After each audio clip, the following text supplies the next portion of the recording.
Howdy, you guys. This is your girl, DuVonne Timor. And this is the first installment of a series that I have coined, and that is a fancy word for title. Yes.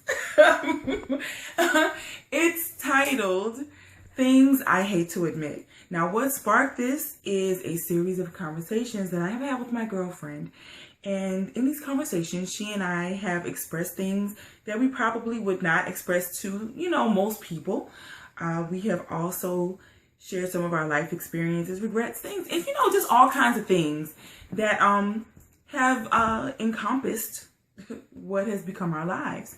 I hope this inspires some of you to let you know that you are not the only one who has been through or experienced any of these things, or even done some of the things that I will someday share with you that I've done.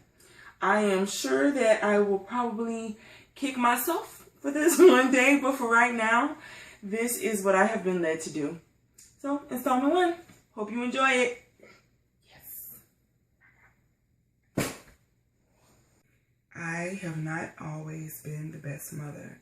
I've made many mistakes, and this may not be new to you or anyone else who may watch this, anyone else who's ever walked the earth.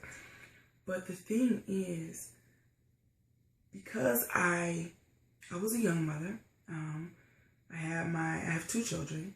I had my son, he's the firstborn, when I was 20.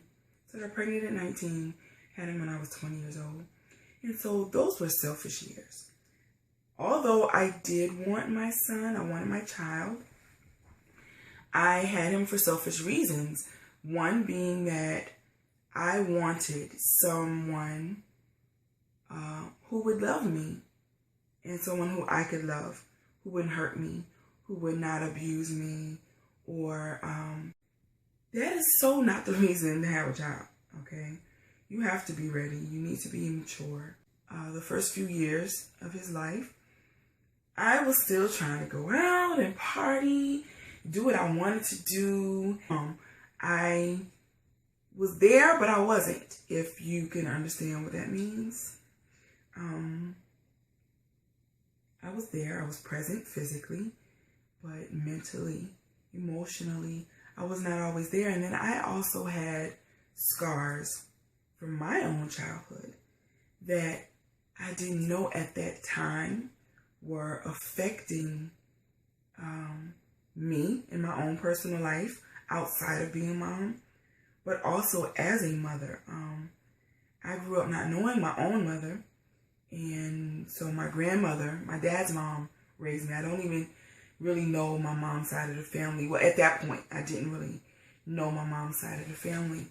And so things that I was dealing with, like I grew up in an abusive home, and I found myself doing the very same things that I promised myself I would never do to my child when I had one day.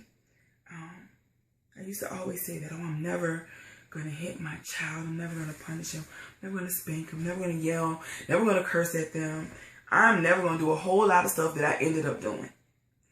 And one thing that I've learned to accept is that it's easy to say what you will or won't do, will or won't say, until you actually have to deal with that situation. Like, it was easy for me to say what kind of parent I was going to be because I wasn't a parent. I didn't have to do anything. I just had me to worry about. And so I had this idealistic view of what my child was going to be like, about what type of parent I was going to be. Because the thing that I didn't realize, that all the things that I hated about my own childhood were a part of me. And naturally so, because I grew up with that.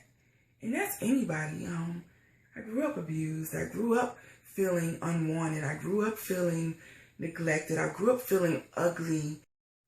Well, that was installment 1. And I hope I didn't overshare, as some people would say. Anyway, in closing, I want to thank you all for tuning in. And I want to leave you with a quote from author Emily Giffin. Everyone wants to belong or be a part of something bigger than themselves, but it's important to follow your heart and be true to yourself in the process. Something to leave you with and ponder on. Until next time, next week maybe,